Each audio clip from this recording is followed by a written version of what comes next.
Olá pessoal, tudo bem? Vamos lá. Vamos falar sobre a aula de hoje. A aula de hoje é sobre redação. Na aula passada, vocês devem lembrar que nós estamos falando sobre o capítulo 4. Iniciamos o capítulo 4 ali na parte da literatura. E como no capítulo 4 vai dar um andamento sobre as questões de produção de texto, que é justamente a aula de redação, eu resolvi voltar aqui no capítulo 3 um assunto que ficou pendente, que é justamente esse que eu pretendo trabalhar com vocês hoje aqui. Então, anotem aqui no slide, vocês vão ter a sequência. Primeiro, é redação. Nós estamos lá hoje, essa aula é referente à aula do dia 11/5. Vocês vão poder acessar aí na plataforma. Já sabem que eu estou em viagem, estou gravando essa aula para vocês. E nós temos aí, ó, a referência é o livro didático, na página 151, o assunto redação, lá na parte que fala sobre produção de textos, ok? E especificamente dentro de produção de textos, nós vamos falar sobre os textos descritivos. Para facilitar a explicação, antes disso, aliás, deixa eu dizer para vocês o seguinte, eu vou deixar essa tarefa para vocês. Essa tarefa eu não vou postar no Moodle, porque ela é para ser feita, não vai ser entregue pelo Moodle, é para ser feita aí na apostila de vocês, no livro de vocês, perdão, no livro didático, na página 153 a 159. Essa vai ser a tarefa da semana, ok? Então anotem aí, por favor, página 153 a 159. E justamente essa tarefa é referente à prática dos textos descritivos. Vamos falar um pouquinho então sobre eles, ok? Lembrando, para não fazer confusão, professor, mas semana passada nós vamos lá para o capítulo 4. Pois é, como eu expliquei, voltamos aqui para o capítulo 3, na página 151, que é o que eu vou falar agora, para falar sobre esse assunto aqui, para fechar esse assunto dos textos descritivos. Gente, por quê? Antes de explicar ali o assunto propriamente dito, por que estou fazendo isso? Porque, na verdade, esse assunto dos textos descritivos, ele ajuda, como já expliquei em aula para vocês, os textos descritivos e narrativos são textos de base para a argumentação. Então, se você não trabalha bem essas duas bases, a descrição e a narração, você com certeza terá alguns problemas na sua produção textual dissertativa, ok? Então, vamos aproveitar esse momento. Vamos lá. Então, aqui é o que está lá na página 151. Eu coloquei em forma de slide para poder usar minha canetinha, que aqui facilita um pouco. Então, vamos lá. Vimos que todas as vivências, tradições, contribuições culturais, certo? Essas coisas todas aqui, ok?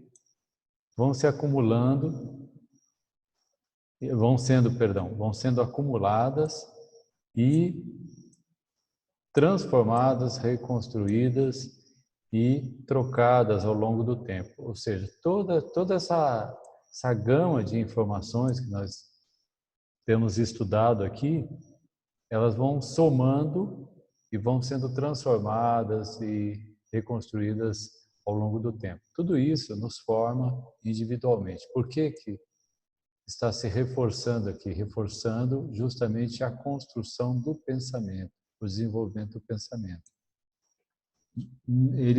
Tudo isso nos forma, aqui tem uma observação, tudo isso nos forma não só individualmente, está faltando não só aqui, mas também como povo, como língua, enfim, com uma bela imagem de um mosaico rico, plural e diversificado. Então, eu não lembro se nós trabalhamos o significado de mosaico, mas o mosaico justamente isso aqui, essas pedrinhas aqui, vocês estão vendo? Esses caquinhos aqui, vamos chamar assim, são pedaços de peças, esse é o mosaico, que vão sendo colocadas juntas aí para formar um desenho. Então aqui eu tenho um mosaico. E esse mosaico nós poderíamos dizer que aqui é a experiência, por exemplo, aqui é uma experiência que você teve com relação a uma aula de língua portuguesa. Aqui é outra aula. Aqui foi uma vivência. Aqui foi você conversando com seus pais, aqui com seus amigos e assim por diante. Vai formar esse mosaico de influências na sua vida, sua cultura, seu modo de ser, as viagens que você fez, tudo isso vai contribuindo.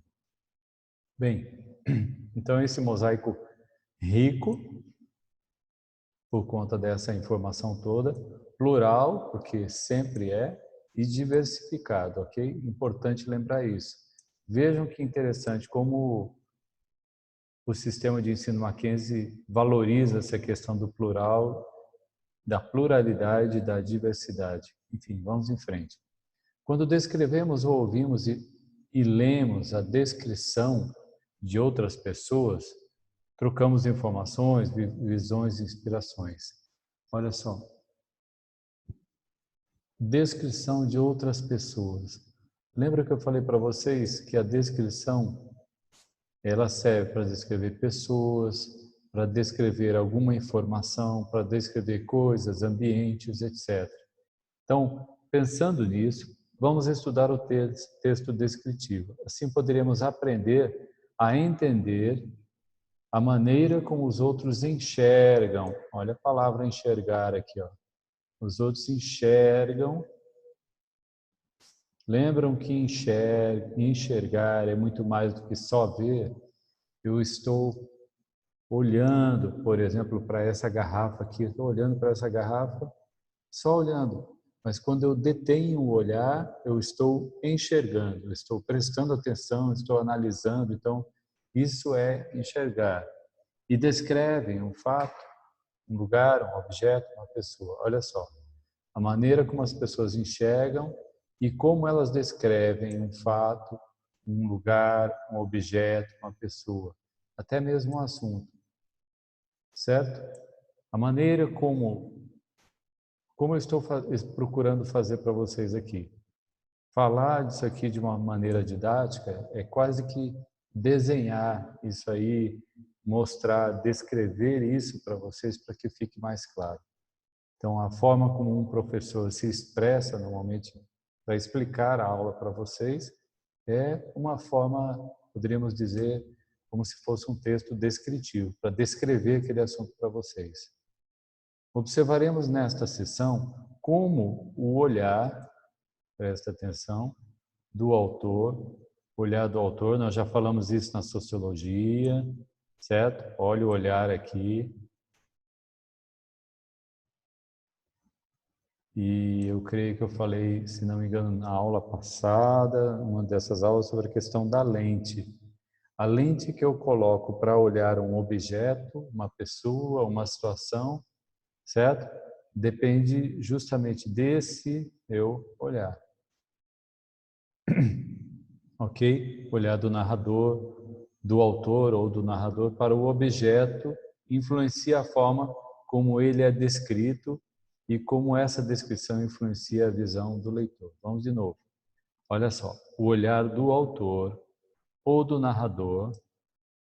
Então, como eu vejo o mundo, como eu enxergo o mundo, eu, autor, eu, narrador, para esse olhar meu para o objeto, vamos supor de novo, a garrafa, a forma como eu olho, como eu observo essa garrafa, isso aqui vai influenciar na forma como eu transmito essa informação para vocês, por exemplo.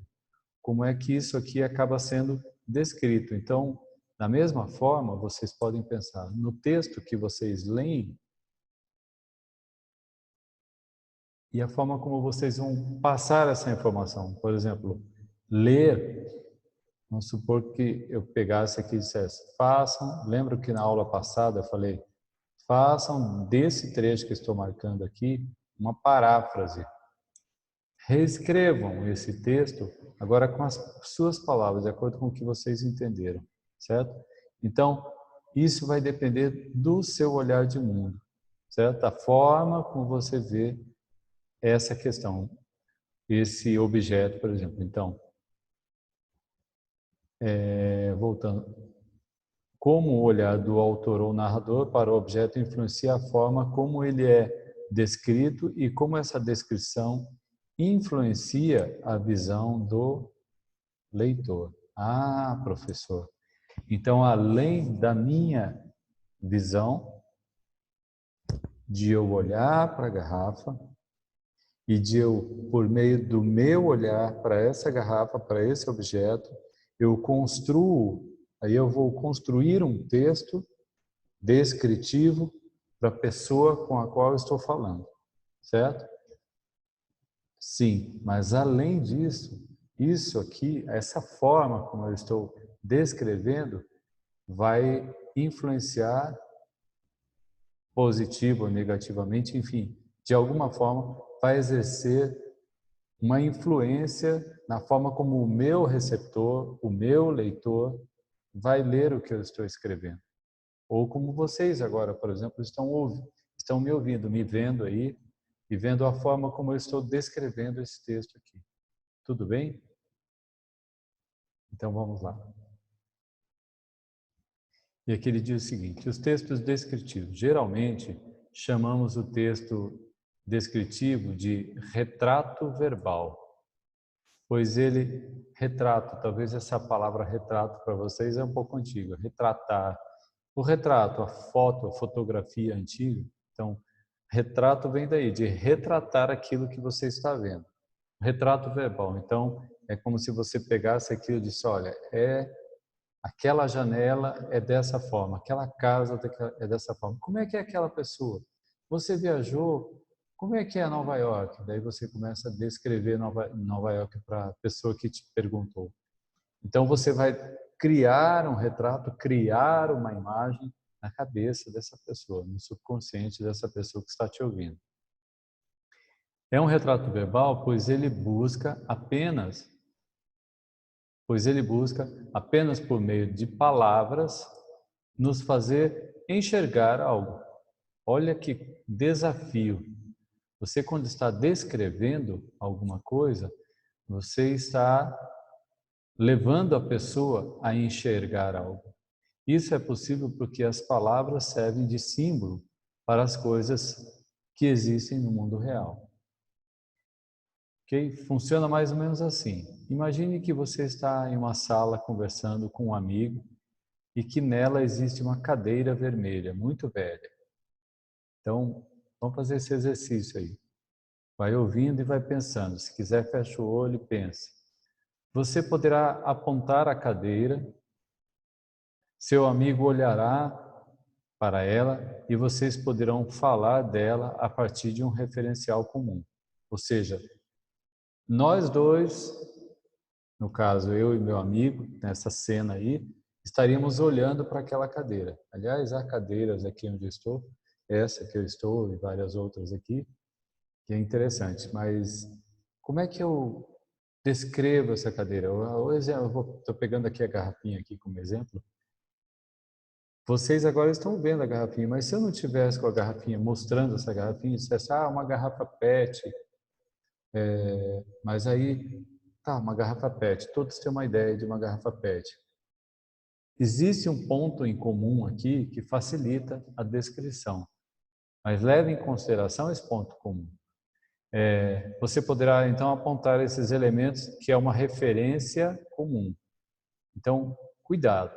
Quando você está descrevendo, lembre sempre o seguinte, quando você está escrevendo um texto descritivo, ou uma parte do seu texto, por exemplo, você quando for médico, advogado, engenheiro, enfim, o que for, você for precisar descrever alguma coisa, lembre o seguinte, na linguagem, quando você se comunica, há elementos que são comuns, que o outro vai entender. Você tem que se preocupar, será que o outro vai entender isso aqui?